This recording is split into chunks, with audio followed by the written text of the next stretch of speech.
Bethany Warren here. Welcome back to season 23 to 24 of our Millwall fan show with new panellists, but the same focus, just everything Millwall. Enjoy!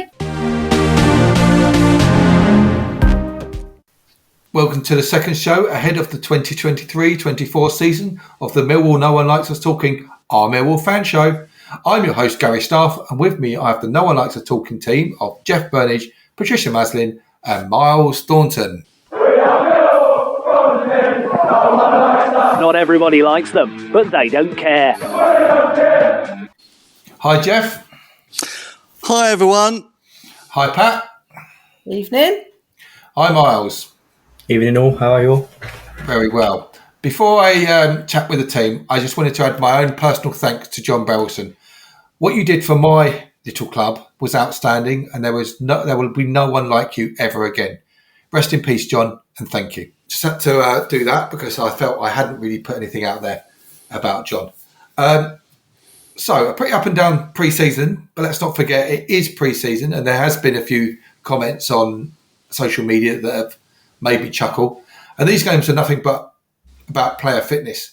I, for one, don't want our players going out 100% and getting injured.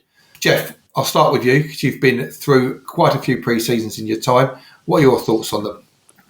I enjoy pre-season. I like seeing what players have come back stronger than last season. That obviously mainly applies to the young players. I think there are some interesting things came out of the pre-season. On Thursday night, I was at the fans forum. This subject came up with Gary.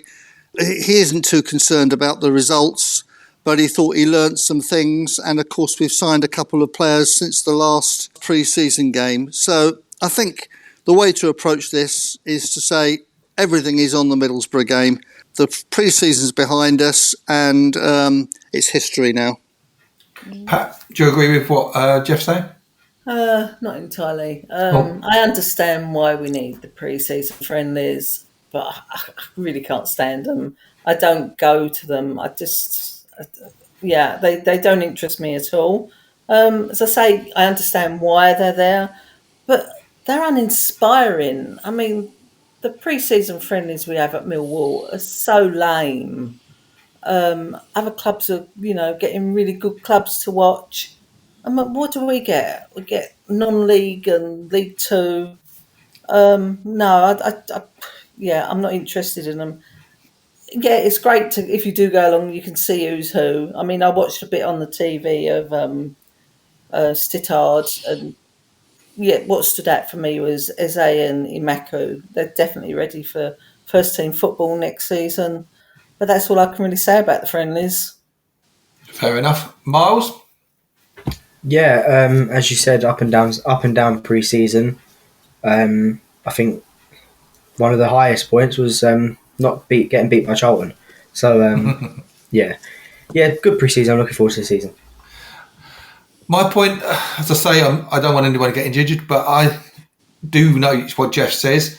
There were one or two players that stood out for me. The one that really stood out for me is one of our new signings, and that's Denori. I thought I saw a couple of beautiful little things that he tried against Charlton and against Sittard, and I thought, do you know what? When you're up to full speed, working with Fleming and Bradshaw and no strike in Nisbet, etc., I think you will be a very good addition to the team.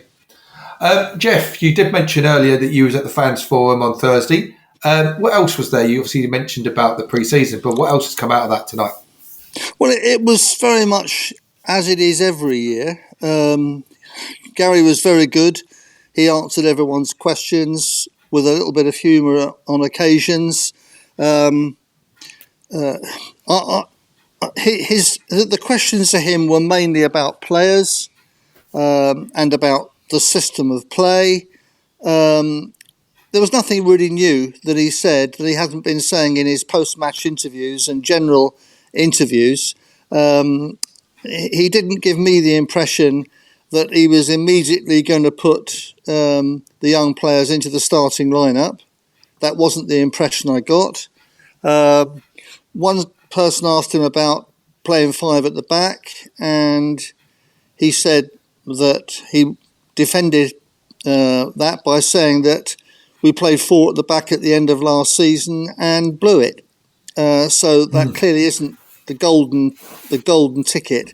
So we'll wait to see. He's played 3 at the back, or 5 if you want to call it that, all pre-season. I don't think he'll change for Middlesbrough, so that came out of that.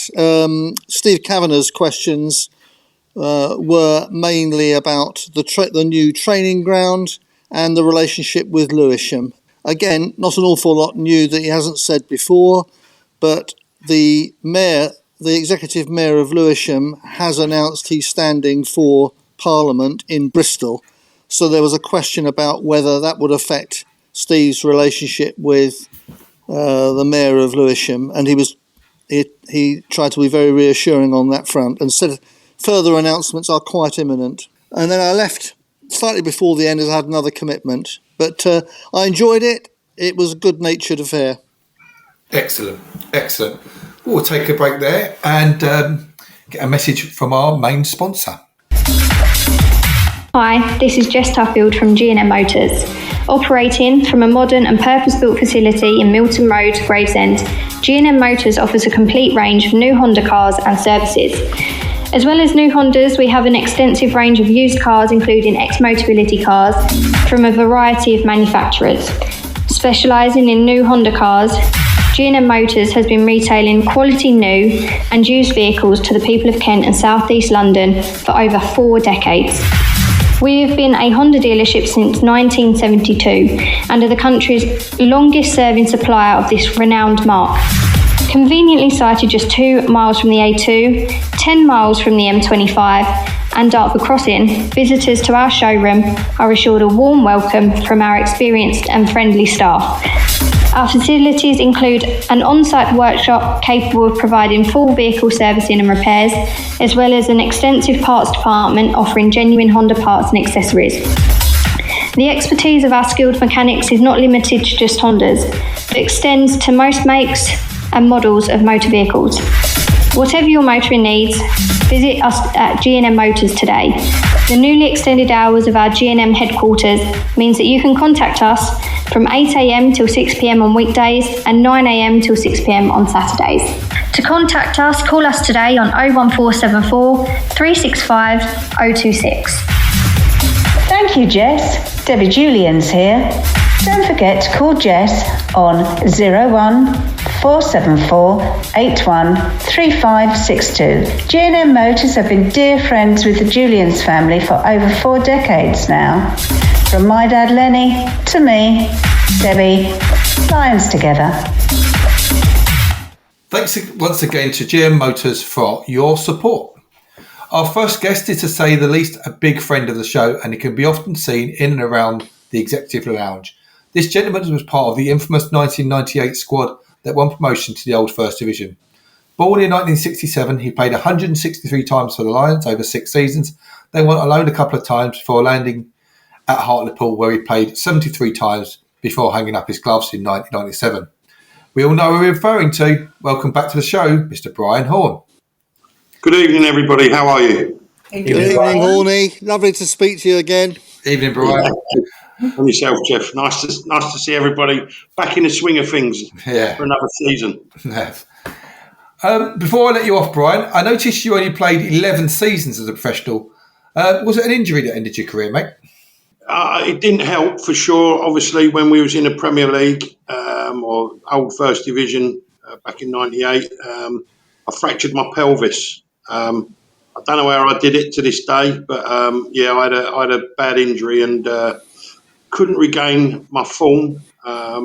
Whatever club I was at, that's why I ended up at Hartlepool, because I just couldn't get myself fit, and that's why I only played 11 seasons. Fair enough. Who was the number 2? I was trying to think back then. Who was the number 2 back then? It wasn't Samson. He'd gone by then, hadn't he? Sammy went to Southend when I got in the first team on a regular basis. Sammy went to Southend, where he had a great career, and let me tell you, he was a fantastic friend and a real influence on my career at Millwall. It was a shame that I got my chance really early in the first team, which meant Sammy had to go. But he was different class, Sammy, towards me, and a gentleman. But yeah, I took Sammy's place, and it was Keith Brannigan. That was it. Brannigan. I was thinking it was Brannigan. And then there was 7 keepers there in the end. Something stupid by the time I left. Sounds like now then, Brian. Didn't he? Yeah, it was. If I can remember them all, it was myself, Keith Brannigan, Aidan Davison, Carl Emberson, Bonnie Ginsberg, Peter Hucker, and someone else. So John Donegan, was he there? Pardon? Was John Donegan one of them? Yeah, I think John was there as well. Yeah, I think so. An Irish lad, wasn't he? Yeah. So I think at that time there was probably 7 of us there, and to be quite honest with you, there was only me, probably Branny and Adi that was ever going to sort of play in the first team. I don't know quite what was going on with the others there, but that's how many goalkeepers we had there in the end. Fair enough. Also, Brian, I understand you was in Spain with the team on the pre-season tour when the news about John broke. You mentioned to me when we spoke before you come on the show that you wanted to say a few words about that. What was the feeling like in the camp? Obviously, it was a massive shock, wasn't it, to everybody? What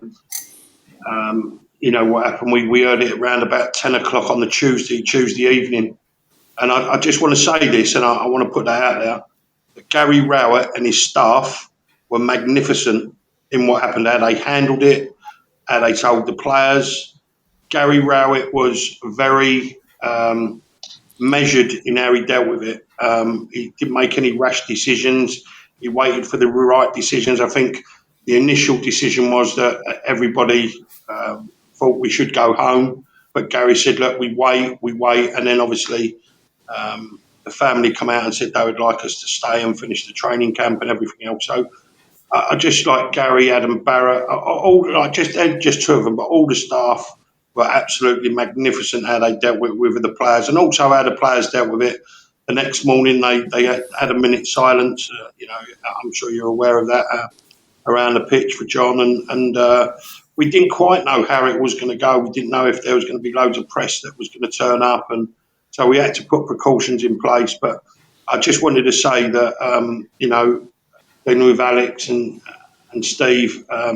It was very, very difficult for them as well. I want to, pay tribute to them too as well, Alex Aldridge and Steve Kavanagh. It was a tough time for everybody at the club, and I think it just showed that everybody pulled together and what John meant to the fans and the club and everybody else has been documented. But I just wanted, I just wanted to say, that Gary and the way his staff were out there were magnificent, and I've got to say that, and it was very, very good.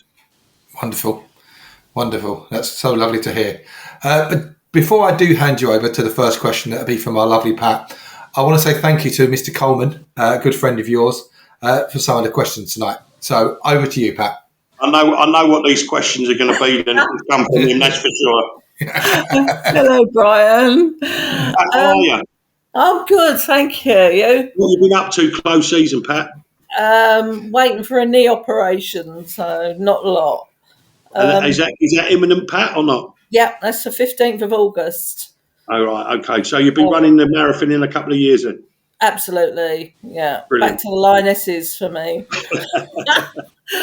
I've been putting the Bristol programme together, the big John Berylson Memorial one, so still been busy. I don't know why they give me this question. It's Phil's question, but why they've asked me to ask it. Right, so it's Friday morning routine training to avoid being fined for being overweight. What was it?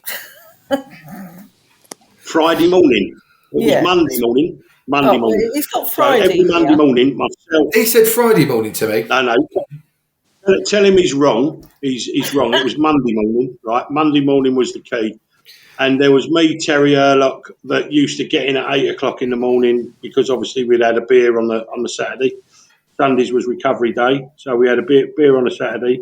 We'd be running around the ground at 8 o'clock in the morning, sweating as much weight as we could get off, getting in a really hot bath. So, all the time trying to get weight off. So on Monday morning, when it was time to get on the scales, we were trying to make the weight because back in them days, it was £50 a pound. So that was quite a lot of money out of our wages back then. So we had to make it. And if we didn't make it, we broke the scale, so no one could get weighed. So that's basically what happened. But it was all good humoured. It was, it's just a little bit of a running joke. It was only a pound or two over, but in them days, that's what they did. They didn't have the sports science what they have now, and the dietitians and everything else that they've got today. It was just, you can tell when you have fish and chips on the way home. I don't think the players have that anymore. No. Did anyone put a sneaky foot on the scales to like? Oh, every time. You know what they did though. Keith Stevens was very, very clever.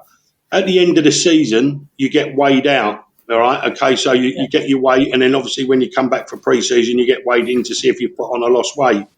Well, what Keith used to do, he used to strap a 5 kilo weight around his stomach, and then hide it with his shorts and top. Jump on there, and he'd put on 3 or 4 or 5 pound before the end of the season. So it gave him a little leeway. So when he come back after having a drink and that, he was always underweight. I wasn't that clever being a goalkeeper, you can imagine.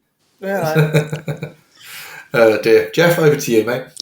Well, Horne, Phil Coleman said to me that you are a very dedicated professional, very, very good trainer. And he said the work you did on Thursday and Friday leading into a game, it's always stayed with him. So I think you're putting yourself down a little bit there. No. Listen, on Thursday and Friday, all through the week, I loved my work. I loved goalkeeping, and I loved training hard. And it gave me no pleasure to stop, the likes of Teddy and Cass and Jimmy Carter from scoring. Alex Ray, moving on. They always wanted to get in early. If you scored, you was in. Well, it was my job to make them stay out later. I loved what I did. It was a pleasure just to be a professional at Millwall. And Millwall gave me so much. Gave me many opportunities, Jeff, and you did as well. You was involved in the club. I can remember coming over and playing for one of your teams at some stage. Being a young boy and playing for an under-16 team, I think. That was right. But listen, I was trying to think what highlight I would think of when I think of you as a Millwall goalkeeper. And one of the highlights I always think about is the penalty save at Bournemouth, leading up to promotion. By the way, it was 1988, not 98. Bit of a mistake there. We're 10 years older than you think.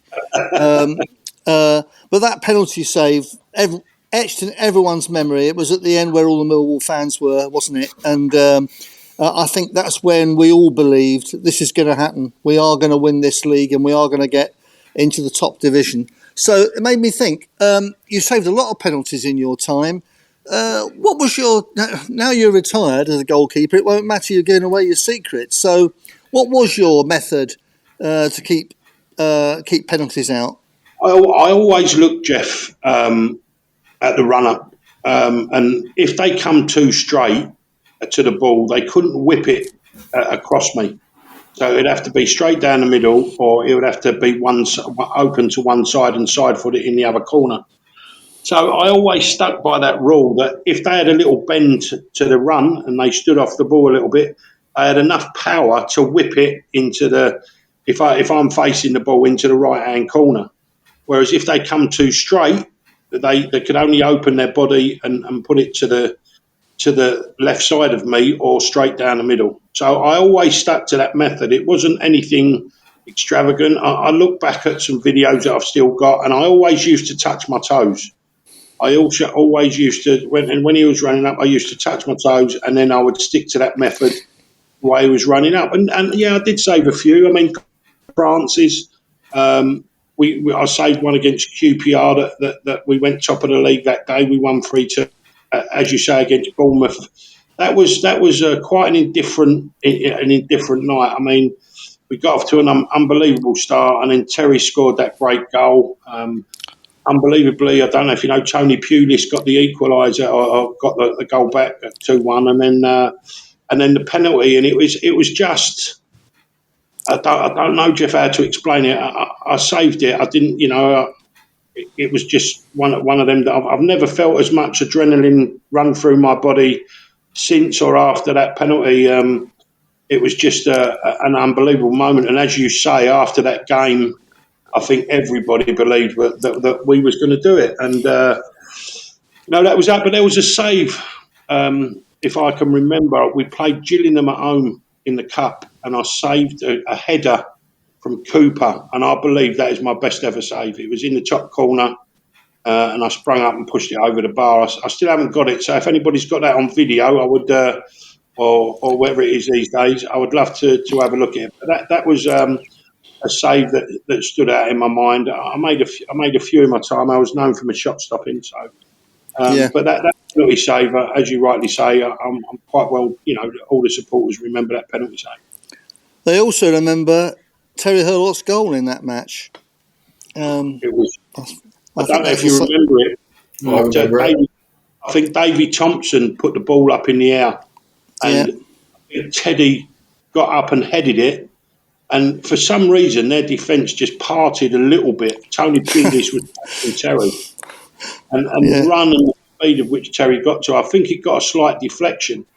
But, I mean, it was just an amazing, amazing goal. And you knew you was on the way. Then Callie's penalty and then Terry scoring that goal. I must say the boys were magnificent. We still meet up. I've got to say this. We still meet up. We try to meet up once a year. All of us that was in that squad, from... even the likes of, what's his name, Steve Torpe that lives up in York, he comes down. We always try and meet up once a year, and that's how close we are and still are. The boys were brilliant. We grew up together. We were young lads, and, it's just great still to meet up with them and reminisce, if you like. Brian, actually, at that point, obviously we've just signed a new goalkeeper as well. What do you know about him, actually, to jump in there before? Nothing. I've just had a look at the games he's played, and obviously I've heard bits of keeper long's not good enough. Well, let me tell you, as we've said, we was on a training camp in Spain early in July, and let me tell you, get off along his back, and support him. He needs that. His first season last year. That's what you got to remember. Last year was his first season as a professional goalkeeper playing full time. I don't think he did too bad. He made a couple of errors, as goalkeepers do. It's how you react. And the way he was training with Andy Marshall and what they were doing and how they were sorting out maybe some of the bits and pieces that he wasn't happy with, I think he's going to do all right this year. I think people will change their mind on Longy, and I think he'll do all right. But the biggest thing is a goalkeeper, and the fans demand that they've had some magnificent goalkeepers in Mill's history, and it's one of the positions where we've always been strong. But, give Longy a chance. Don't write him off now. Get behind him. Give him his support. Goalkeepers play on confidence, and he'll come good. He'll be all right, let me tell you. Lovely to hear. Myles, over to you, my friend. Hello, Brian. Myles here. How you doing, Myles? Yeah, good, thanks, mate. How are you? Yeah, all right. Yeah, good. Phil's mentioned that you used to celebrate Millwall wins by visiting Stringfellows. How did that come about as a ritual? Listen, let me tell you one thing. You know that's a lie because the wages we were on, I couldn't afford to get in Stringfellows. So let me tell you, that's wrong straight away. Where I did go, I live in Essex. I used to go to a place on a Saturday night called Tots, Talk of the South, if you might remember where it was, and that's where I used to have my Saturday nights. That's just how it was in them days. We all went out for a booze on a Saturday night, but come Sunday, it was a little walk or a run round the block to get ready for Monday morning. So I did like a drink after the game, but I always done it at the right times. And I put the ball in, fellas, right? Well, it's amazing. Yeah, it's amazing how different recollections Phil Coleman and Brian Horne have got. But, Stringfellows, Tots in Essex, was it Friday, was it Monday? But what I think everyone agrees that was around at the time is that Brian Horne, certainly one of Millwall's greatest goalkeepers, certainly the bravest, and of course, Millwall through and through. Blue blood running through your veins, Horny, wasn't it? And there was one thing you can mention, I think we have mentioned it before possibly, was when you were in the youth team, when Arsenal asked Millwall if they could take you away on tour. Do you remember that? Yeah, George Graham was obviously still at Millwall. I think he was still at Millwall at that stage. And Arsenal played in France in a tournament, and I was very lucky that Millwall did let me go. But in that team was Tony Adams, Rocky Roadcastle, Mickey Thomas. I mean, they had a hell of a team, 1,000,000%. But Jeff made some stipulations. Jeff, I'll let you go into it, but for me to go, there were some stipulations. You had to wear Millwall socks when you were playing. I think that was one of them, wasn't it? Yeah, and also, one of if you went out in the evening as a team, you had to wear a Millwall tie, not an Arsenal tie. Exactly. That's the two I can remember. Yeah, they were the two stipulations which we stuck to. But it was an honour to go over and play for Arsenal. It was in a little tournament in France. I can't remember where, but playing with the likes of Tony and Rocky Roadcastle and Mickey Thomas. There was some other names that I can't quite remember now, but they went on to have great careers.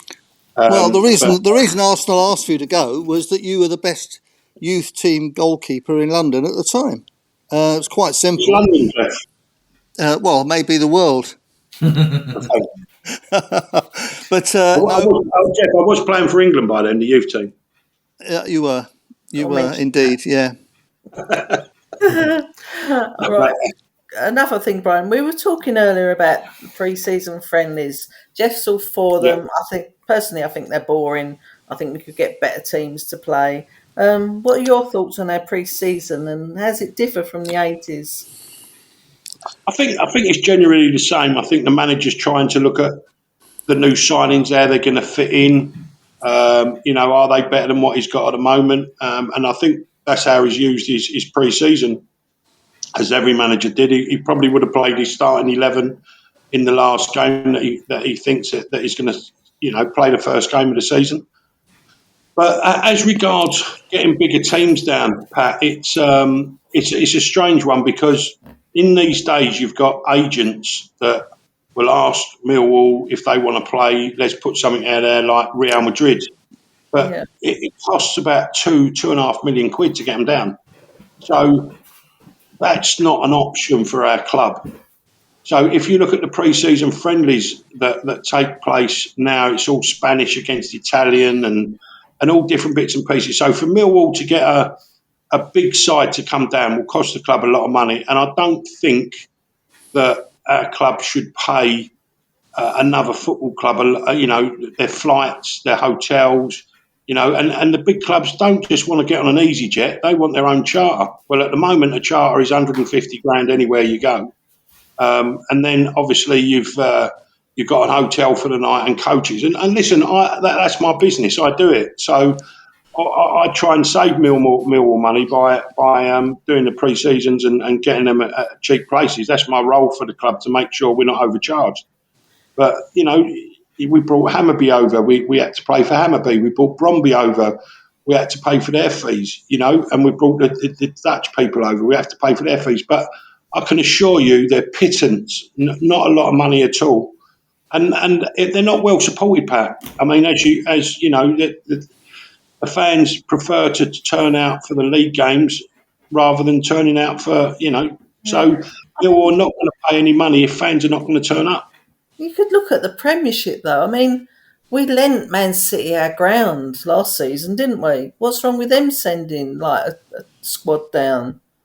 No, I agree with you. There's nothing wrong in that, and maybe we should call, but they're not going to. I don't think they'll send their first team, Pat, because no. If you look at the moment, all the Premier League have been taken away to America that are playing against themselves. Like Brighton played. Who did they play the other day? Man United or someone like that in America. They're going to come back and play them in the league. I don't.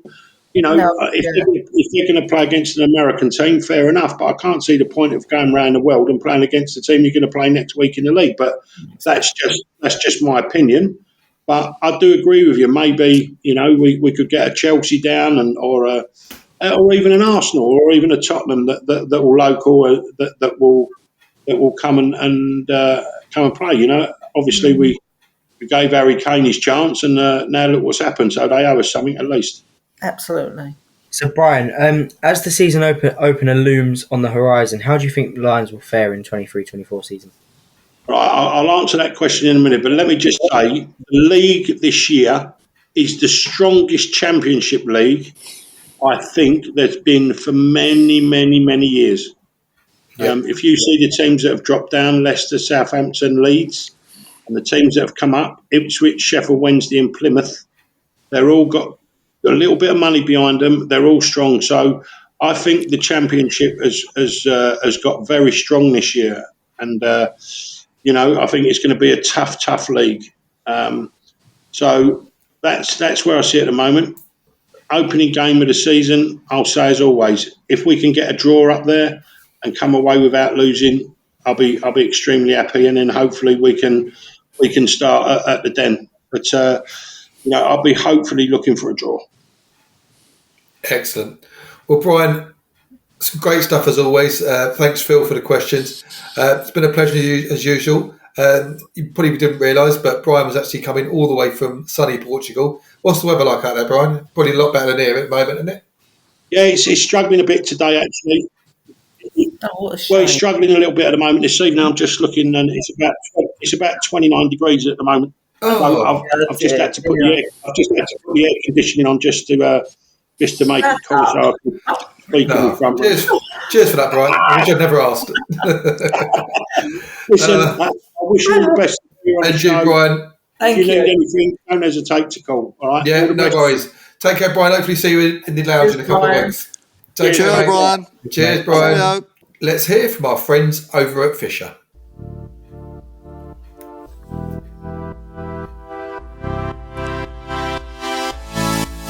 Hi, I'm Paul, a Millwall and Fisher FC supporter. There's always been strong links between our clubs, and as such, Fisher FC would like to remind Millwall season ticket holders and supporters club members that entry to watch Fisher is just a £5 if you show your card at the gate. I'm your host, Gary Staff, and with me I don't know one likes a talking team of Pat, Myles and Jeff. If Millwall aren't at home and you're missing your football, always get down to see Fisher. If they're playing at home, always a great watch. For a number of years now, Ellice Barr has introduced the next section, and she will do so once again this year. Dad, Joe and Mum and Amy wanted to have us share their words with you beforehand though. Hello everyone, we would like to give you an update on Ellice. As you can see from some recent videos, Ellice has continued her hard work and progress and is now starting to talk without any aids. We have recently got her some stability shoes which she will be wearing when she starts secondary school. Ellice is truly grateful for all the support she receives over the past 5.5 years, as all of us, her family, do. Ellice is growing up a bit quick for our liking at times, but is still her usual happy-go-lucky self. There will be possibilities of more surgery in the future, and we will update you via her Facebook and Twitter pages. We'll thank you, and we will endeavour to keep posting videos of Ellice doing her thing. Kindest regards and thanks, Joe, Amy and family. Now a message from Ellice herself. Hello everyone, I'm starting secondary school in September and I have some taster days to help me settle in, and they've been great fun. Our paint fun run was good too. I was covered and shattered from walking around the field twice. I love my new shoes and can't wait to wear them. I hope you're all well and that you're looking forward to the new season. I know I am. Come on Millwall, love to you all. Ellice. What a lovely family, and we wish you all the best for the future. But now, it's that time for Ellice to introduce what's coming next. Hello, Ellice here, and I'm glad to be back talking about Millwall. I know many have watched my videos, so you will all know that I don't wear splints as much anymore. I'm really looking forward to starting secondary school in September. Thanks for your support along the way. It is now time to hear what all the Millwall teams are up to and what is next for Garion Rollitt's Lions. Come on, Millwall! Our panellist tonight, Jeff, has been out and about watching our Lionesses again, and he has posted a report. This is Jeff Burnige reporting on the new season for Millwall Lionesses. Yesterday, in their first pre-season friendly in public, the Lionesses defeated Watford Development 3-1 while being watched by almost half of the current first team, who were rested following an intensive pre-season. New manager Keith Bonus, who won promotion with Millwall Lionesses as a manager before going on to manage the Estonia national women's team for 6 years, was present and was looking to run the rule over some trialists and new younger players with a view to bringing those into his first team squad in the next few weeks. This was following the departure of 4 of last season's squad, all to National League clubs. Watford themselves have been promoted to the FA Women's Championship following their triumph in last season's FA Women's National League, and their development team will be playing in the National League this season, so this was an impressive result. The first half saw goals coming from senior players Shana Giordani and Emma Witter, who Bonus wanted to see have some more minutes. In the second half, it was a young trialist named as T who scored an impressive third. Preparations now continue in the build-up to the new season, which starts away at Sutton United on August the 20th. Thanks, Jeff. The Millwall Romans and Millwall Pride will not return to action as yet, but Eamon caught up with General Manager Paul Loding earlier to hear about his continued preparations for the new season. Hi, Eamon. Hope everyone is well. It's Paul Loding from the Millwall Romans with a quick update on our pre-season. We've just started pre-season this week. Wednesday, we had our first training session at St Paul's Sports Ground down in Rotherhithe. Had a really, really good turnout. We've got some new players. More players are welcome if anyone does fancy it. 7:30 till 9 o'clock Wednesday evenings at St Paul's. All abilities welcome. It's a free training session, so anyone's welcome to attend. Quick update from the Millwall Romans. The GFSN Cup draw was taking place last week. We were drawn against Leicester Wildcats in the preliminary round, which we are due to play on the 24th of September at St Paul's. We have been drawn at home. Leicester Wildcats, they are a very, very strong side. They've got quite a big squad. I think they even reached the semi-finals in last year, so it's going to be a tough opponent. Thankfully, though, it's a few weeks into the start of the season. Prediction for this weekend, first game of the season away to Middlesbrough. I'm going to put out some really positive vibes. I'm going to say we're going to go straight in there. It's going to be a 3-0 win to Millwall. We all like that. So the start of the season is upon us. I feel that pre-season has gone in a bit of a blink of an eye, to be honest. Our opener is against Middlesbrough, who reached the playoffs last season, unfortunately fell to Coventry. But Michael Carrick has done an impressive job in his first full-time job as a manager. How do you think the game will pan out? I will start with you, Jeff. What do you think? I wasn't happy when I saw the fixtures come out, and they are one of most people's favourites to go up this year. So that's a really tough start. But I think that we prepared well. I don't think they'll know much about us because we're likely to play quite differently from how they saw us last season. I don't think we'll lose that game. I think we do well to win it, so I'm going to go for 1-1. Myles, go for you next. I'm really looking forward to it, and as what Jeff said, I'm not liking it as Middlesbrough as the first game of the season, but we'll have to go for it. And again with Jeff, I don't think we're going to lose it. I think we're going to draw, but I'm going to say 2-2. Desmond, Pat. I think had Borough been at full strength, I don't think we would have won, but they've got a number of players out who haven't played in their friendlies, namely that Akpom, Howson, Coburn, there's a couple of others, isn't there? Smith and someone else. Yeah, I think if they're still injured, they'd be really depleted, and I think we could sneak a cheeky win up there. So hopefully they're not playing, and hopefully it's going to be a 2-1 win to us. Personally, I feel we've both got a hangover. Obviously, us losing to Blackburn and them losing out to Coventry. I personally think we'll fare better. I think we might have got ours out of our system a bit quicker than them. They, as you say, Pat, they have got 4 or 5 injuries, and they're all first-team starters as well. So I'll take a 2-1 win. I'll take that, and I'll be very happy if that happens. We will take a break there and hear what Fantastic Fanatics can do with a little bit of help from ourselves. And that's all of us. Hi, I'm Richard Gordon, and I'd like to invite you to become a Fantastic Fanatic. Fantastic Fanatics is a great way to raise funds for your sports club. Sign up today, find your club, and securely register your everyday debit and credit cards. Every time you spend with our retail partners, they pay a percentage back to your club. It costs you nothing, and you can win cash prizes along the way. Visit fantasticfanatics.com and help your club be the best it can be. I'm your host, Gary Staff, and with me I have the No One Likes a Talking team of Pat, Myles and Jeff. With summer holidays ongoing, why not spend through the Fantastic Fanatics site and give a summertime bonus to the Millwall Community Trust, which will help them deliver such activities like school holiday camps, walking, football, sports for the over 50s and more.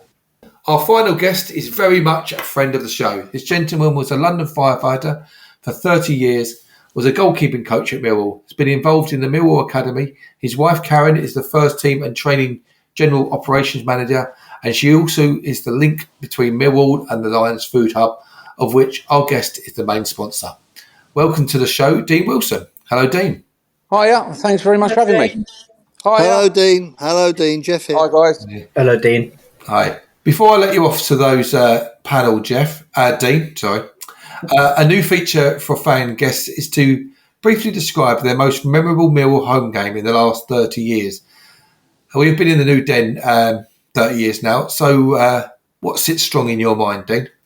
Oh, wow, what a question. I think my most memorable game, from a personal point of view, is probably the first game at the Den against Sporting Lisbon. I was with my dad and my uncle that night, and sadly, they've both passed away, so that was a memorable night. The three of us sat together. And I remember going into the ground and especially coming from the old Den, I couldn't believe what we had with the new Den. I never thought I'd see it, and they certainly didn't. And that's probably closely followed by the game where we beat Everton 3-2. Murray Wallace with the late winner. The atmosphere was brilliant that night. Yeah, it was. And there is one more. It's got to be the Mother's Day massacre against West Ham. But my most memorable game will probably be the first one at the Den. Fair enough. I can't disagree with any of those. Yeah. Can't disagree at all. Myles, I'll let you speak to Dean first. Hello, Dean. Myles here. Hi, Myles. Hi, mate. Your funeral directors are famed for caring for Millwall families. Where are you located, and how far afield have you travelled to accommodate the needs of families? Well, we've got 2 branches. A main one's in Eltham, in Wellhall Road, and we've got another one in Locks Bottom, which is near Orpington. Millwall fans all round us. We cover all areas, and we do travel for families. We had a lady very recently that passed away up north, but it was her wish to come back to South London for a funeral, so that's what we did. We went up to Sheffield and we brought her back. We quite often carry out funerals for Millwall families all over South London and Kent, right down to the South Coast. And even last week we went down to Broadstairs for a Millwall fan and carried out their funeral. Oh, Lovely to hear. Lovely to hear. Yeah. Pat? Yeah, hi Dean, it's Pat. Hiya. Hi, Pat. Yeah, getting back to the football, what games in particular are you looking forward to most this season? I think it's got to be the games against those that have come down, Leeds, Leicester and Southampton. I think playing against those sides will give us a really good indication of where we are with our squad and the players that we've brought in and what we're up against, really. I think if we can do well against those 3 sides, then we'll do well against anyone, I think. So it'll be, Leeds, Leicester and Southampton. Yeah, it should be rocking against Leeds, shouldn't it? Oh, definitely. It's Jeff here, Dean. Hi, Jeff. I noticed that when Gary asked you what your most memorable game at the new Den was, you managed to mention 4 of them. It is very difficult picking one out, isn't it? It really is. It is. Best atmosphere I can remember was that playoff game was it Bradford City when Stuart McCall was on the line? Yes. Yeah. That was rocking that night. Oh, yeah. I mean, that night was get the Den 4 and nobody wants to play there, do they? If the den's full and rocking, no, there's nowhere better. Huddersfield was up there for one of those nights as well. Yeah. Yes. We've had some great nights Dean, there. I've got to ask you a question Eamon's asked me to ask you, and Gary has, about what are your feelings about the players that Gary Rowett has brought in to the side for this season, and also the possible introduction of 2 or 3 of the under-21 players, in particular Romain Esse, Adomo Emaku and Alex Mitchell. What do you think? Well, I think Gary's bought really well. I think he's bided his time and got who he wanted. I really like Kevin Nesbitt. He's had a good pre-season. He's a proven goal scorer. Joe Bryan, I've got no doubt. I don't know too much about him, but I've got no doubt he'll start for Millwall. Casper Denor will be good for us in midfield. I don't like to say that we have a Millwall type of player, but I think he's going to be strong in midfield. And I think he could dominate that for us. Who else was it? Wes Harding. The thing he's got in his locker is his long throws. He'll be good for us. Any throws on the edge of the box will be like a corner for us, I think, with Wes Harding. So, yeah, I'm really impressed with those players that Gary's brought in. And also, we've signed the goalkeeper. And I know Andy Marshall speaks highly of him. So I'm looking forward to seeing him play. And what about the under-21s? What about some of those youngsters? Yeah. Well, obviously, we've got Romain and Idemo. They're real prospects for us. We saw Idemo, his pace in pre-season. He's not scared of anyone. He's only young, but he's got real pace. And Romain has an eye for goal, doesn't he? And he always just looks to get forward as soon as he's got the ball. And he's exciting. So, yeah, I'm really excited to see how all the new players bond together and get to know each other's playing style. And hopefully they bond really soon. And we'll be a force for the championship. Exactly. Are you going to be getting to any away games this season? Yeah, I'm going to try to get to quite a few if I can. So, it's always good away days, and we always take a good following with us. And are you going to go up to Borough? I won't be able to go to Borough, unfortunately. But I think I'll be getting up to sort of like Birmingham, Norwich, down there. But, as and when I can get there, I will. Jump in the car and go. Yeah, excellent. Dean, we're a bit short of local derbies in the championship, aren't we? Yeah, we are now. QPR survived, so that's our only London derby. But we lost Luton, we lost Reading. They're both sort of nearly, aren't they? Well, we've got Watford, I suppose. And Southampton. I suppose Watford's. So they're and I'm looking forward to Southampton, but Ipswich as well. I'm looking forward to. Ipswich, that's always a good day, isn't it? It's not too far to go. And they've got a nice stadium. They always give us a good game. And, I always like going up to Ipswich. Yeah, I'm probably going to take my son down to Southampton this season. So I'm looking forward to that one. I think a lot of us have never been there. So, I think it'll be a first for us all. Yeah, indeed. Well, the seats are so close together that you won't sit down. No, there's no really. Really? No, Mill fans never sit down anyway. It's absolute crap. Yeah, no, we don't sit down, do we? Dean, obviously the tradition for a prediction before the first game of the season is it Middlesbrough? What do you reckon? First game of the season, anything could happen. But every club's up for a good start. But I think we can go to Borough with the squad that we've got now, and I think the mood that Gary's got in the camp. So if I had to put money on it, I'd say it's a 1-0 win for Millwall. Lovely. Well, it's a few victories in there. Tonight. They are. Yeah. Only 1 or 2 Desmonds in there. Dean, thanks for joining us. We look forward to hearing you again later in the season. Until next time, all the best to you and your family, and keep up the good work. Great. Thanks very much. It's a pleasure. Thank you. Thank you, Dean. Cheerio. Bye, Dean. Cheerio, mate. Bye. Cheerio. We'll take a break there and listen to Bethany Warren talking to Ted Robinson about Clean Feed. Bethany Warren here. Clean Feed by Ted Robinson. Hold up. We're talking about an online recording platform. Okay. Our Ted Robinson sponsors our online Clean Feed recording platform. What were you thinking of? Well, it sounded a little bit like a Parfum Dom Intense. Really? Behave. Right, just go online and see who else uses Clean Feed. It's a great bit of kit at a great price. I'm your host, Gary Staff, and with me are the No One Likes Us talking team of Pat, Myles and Jeff. Sorry, that's really tickled me. I ain't going to give up the day job after that. Clean Feed is what we record on and what you're listening to now. And I'll be honest, it is a very good platform and very easy to use. So get yourself out there to any budding podcast workers looking to get going. Well, here we are looking forward to a new season, and here we have a few business matters of interest for Millwall fans. Over to you, Jeff. Well, did you know that for the 23-24 season, Millwall Football Club is offering supporters the opportunity to have their match ticket on their mobile phone, designed to reduce queuing time at Den's ticket office and making entry into the stadium that much easier. The e-ticket initiative was available for the first time during the pre-season friendly against Charlton Athletic. Alternatively, fans can still also print their tickets off at home to then scan the QR code at the stadium's turnstiles. This means there are now 4 easy ways to buy your ticket to follow the Lions. Number 1, print your home ticket out. Number 2, buy online at tickets.millwallfc.co.uk. Booking fees apply on this device. By telephone on 020 7231 999 and selecting option 1.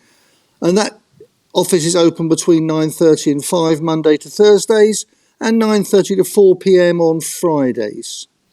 The 4th way of buying a ticket is in person at the Millwall ticket office. Jeff, you also wanted to mention a couple of other things about the Lionesses there. Yeah, that report that we play most weeks, that is taken from my Monday morning report on Maritime Radio, which we got a good relationship with, and they run my Lionesses report on a Monday morning. So when I said the game was yesterday, that was me talking on Monday about the game last Sunday. The other thing I would say is that I mentioned a trialist scoring a 3rd goal. She wasn't registered at the time, but she is now, and I can name her. It's Tamaya Lorraine, a local girl and a bit of a Millwall fan. So she's a new signing. She's a forward. She took a great goal, and looking forward to seeing more of her. Excellent. And over to you, Myles. Don't forget that the Millwall home shirt for kids aged up to 10 to 12 years is available for £53, and for men up to 5XL and women up to 3XL is available at £59. Socks and shirts are also available. There will also be a baby kit available soon. Buy from the club shop, at the ground or online. And the Millwall Community Trust are in need of donations for their free summer camp holidays. They're in need of arts and crafts equipment, puzzles and board games. If you are able to make a donation of any of these items, please drop them off to the Millwall Community Trust. The address for the MCT is Ballina Road, SE16 3LD. Any support will be greatly appreciated. Pat, you also wanted to mention about your amazing programme that you produce. I was going straight into that. As mentioned, the supporters programme will again be available this season at the same amazing price of only £1. This could not be possible without the other 2 ladies who worked tirelessly to help me put your programme together. Reading will be an 8-page EFL Cup edition, but we have gone all guns blazing on the JB Memorial programme, a 32-page special honouring our late chairman, plus 30 years at the new ground. You can contact us on smprogram@protonmail.com. Thanks, Pat. Don't forget, you'll be able to listen to the No One Likes Us talking team bring reports from our games both home and away, and updates on Millwall community matters too on Maritime Radio, broadcasting on 96.5 FM. Links are on our Instagram, Facebook and Twitter social media sites and all popular podcast sites too. That's it from me. Thanks, Jeff. Good night. Good night, everyone. Thanks, Pat. Night, everyone. And thanks, Myles. Good night, everyone. Thank you. Finally, let's not forget to keep it safe on the streets out there. Good night from me.